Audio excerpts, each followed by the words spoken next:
Our doctors get more money if somebody dies from COVID. You know that, right? I mean, our doctors are very smart people. So what they do is they say, I'm sorry, but everybody dies of COVID. Hell no. Absolutely not. I have to say something about this. So I want to take you guys back to like April, May-ish, when COVID cases were peaking here in New York City. Hospitals were overflowing, ERs were overflowing, there were no ICU beds. There was a shortage of nurses, there was a shortage of doctors, etc.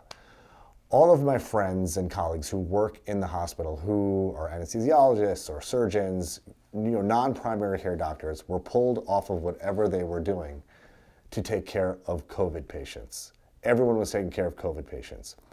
My friends and colleagues who are primary care doctors in the community, they don't work in the hospital. They were pulled out of their clinics to work on the front lines in the hospitals to take care of COVID patients.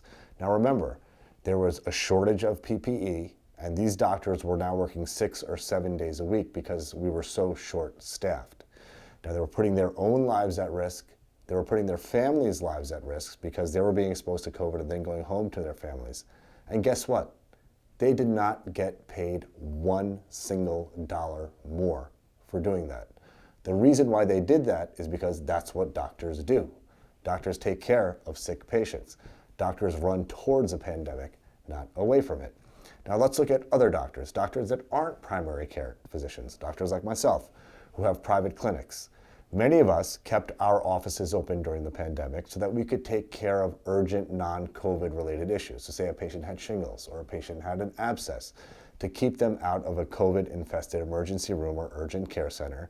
I kept my doors open so that I could take care of these patients because they needed to be seen. People were still having other issues during the height of the pandemic other than COVID. And guess what? It cost me hundreds of thousands of dollars to keep my clinic open. Yes, hundreds of thousands of dollars. Why did I do it? Well, I'm a doctor. I run towards a pandemic, not away from it.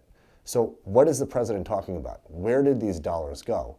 Well, let's look at hospital executives. Let's look at hospital administrators.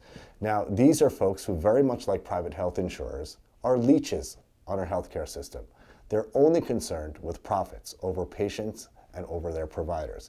The CEO of my hospital in New York City was hiding out at his mansion in West Palm Beach while doctors on the front line, lacking PPE, were putting their lives at risk, taking care of sick patients.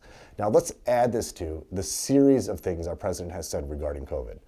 In February, he said, there are a handful of cases and we're going to be trending down to zero. Well, guess what? There are over 9 million cases in the United States alone today.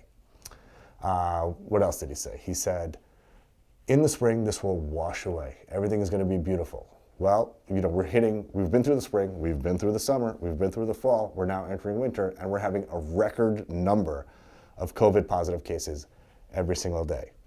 What about, we're going to open the country up by Easter. Beautiful day, it's going to be beautiful. Well, much of New York City is still closed, and it's 8 months later. Places that are open at 25% capacity. Not sustainable for any business in New York City. And how about the ultimate statement? We're going to look into shining UV light inside the body and treating patients with intravenous disinfectants. What? I mean, that doesn't even deserve a further comment. It doesn't matter what your politics are, but honestly, the disinformation, enough is enough. The facts speak for themselves. All of us have a voice that needs to be heard. I encourage you to go out, let your voice be heard, vote, let's get it.